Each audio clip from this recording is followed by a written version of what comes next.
राम नाम का कोई व्यक्ति भारत में हुआ ही नहीं। राम काल्पनिक मनुष्य हैं। रामायण काल्पनिक कहानी है। राम कौन है? राम पुष्पमित्र शुंग नाम का एक ब्राह्मण राम है। राम कैसे पैदा हुए? मुंह से खीरा खाने से। माता जानकी कैसे पैदा हुई? हल जोतने से। उनके पिता दशरथ कैसे पैदा हुए? हवन कुंड से। आदमी हवन कुंड से निकलता है, मुंह से खाने वाले से बच्चा पैदा होता है, खेत जोतने से लड़की पैदा होती है। आप हमेशा श्री रामचंद्र जी के बारे में अनाप शनाप कहते हैं। जी जी यही कहना चाहते हैं। श्री रामचंद्र जी के बारे में आप बहुत से बातें बोलते हैं, चरित्र चित्रण उनका करते हैं कि राम जी कैसे थे। तो सर आप अपने बाबा साहब भीमराव अंबेडकर जी के ऊंचा दिखाते हैं और श्री रामचंद्र जी को उनके सामने नीचा दिखाते हैं। सर मैं यही पूछना चाहता हूं आपसे कि आपके बाबा भीमराव अंबेडकर जी में और श्री रामचंद्र कुछ अंतर बताइए उन लोगों में, क्यों ऊंचा आप दिखाते हैं श्री रामचंद्र? उतना है कि जितना धरती और आसमान में अंतर है। अब रहा सवाल आपका कि रामचंद्र जी में, मर्यादा पुरुषोत्तम भगवान राम में और बाबा साहब में क्या अंतर? हम राम के बारे में अनाप शनाप क्यों कहते हैं, बाबा साहब का आदर? कारण ये है, पहली बात तो कि राम नाम का कोई व्यक्ति भारत में हुआ ही नहीं। पहली बात, राम काल्पनिक मनुष्य हैं। रामायण काल्पनिक कहानी है।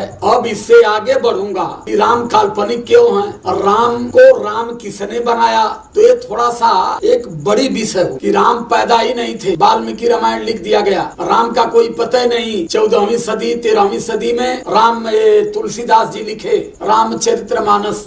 तो वाल्मीकि रामायण और रामचरितमानस के बीच में राम रहे। फिर कहाँ चली गई उनकी खानदान? अयोध्या भी है, मंदिर भी था, वही जन्म भी हुआ। इस चीज को जानते हैं। राम कौन है? राम पुष्पमित्र शुंग नाम का एक ब्राह्मण राम है। यही बगल के हमारे कनैला गांव के हैं। किताब लिखे हैं केदारनाथ पांडे जी ने। क्या कहते हैं केदारनाथ पांडे जी को? राहुल संस्कृताएं, पढ़ लीजिएगा उनकी किताब। पुष्पमित्र शुंग नाम का ब्राह्मण महाराजा बृहदत्त जिनकी राजधानी थी पटना में, उनकी हत्या किया। उनके सेना का सेनापति था महाराजा पुष्पमित्र शुंग। मौर्य वंश के थे। 10 मौर्य वंश, सम्राट अशोक से लेके बृहदत्त मौर्य तक 10 मौर्य वंश शासक रहे। और तब भारत की सीमा रसिया तक थी, विशाल भारत था। और ये जो कहते हैं कि रावण को 10 मुड़ी, 10 मौर्य राजाओं की हत्या करके पुष्पमित्र शुंग ने अयोध्या पहुंचा। तब अयोध्या नहीं थी, साकेत नगरी। उन्होंने जब यहाँ से बौद्धिस्टों का नाश, तब जाकर के उन्होंने साकेत नगरी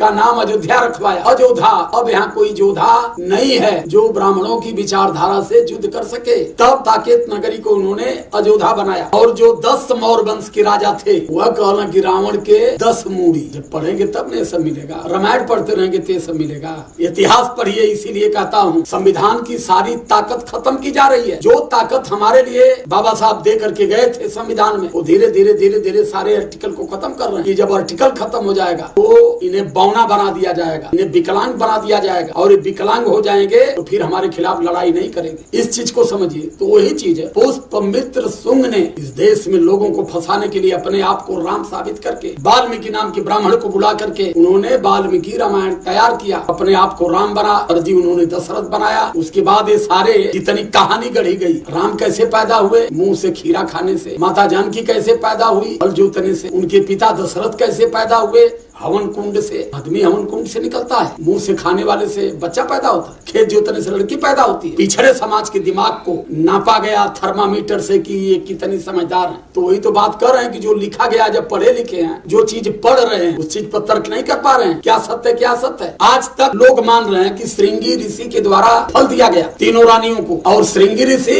हिरणी की पेट से पैदा। ये समाज मान रहा है कि नहीं मान रहा? क्यों मान रहा है? हिरणी की पेट से आदमी पैदा होता है, मछली की पेट से मकर आदमी पैदा होता है। जैसे कहते हैं मछली रागोना का मछली रहल, पसीना टप दे छू गया, लोग घूट गई और मकर ध्वज पैदा हो गया। कहाँ समाज का दिमाग है?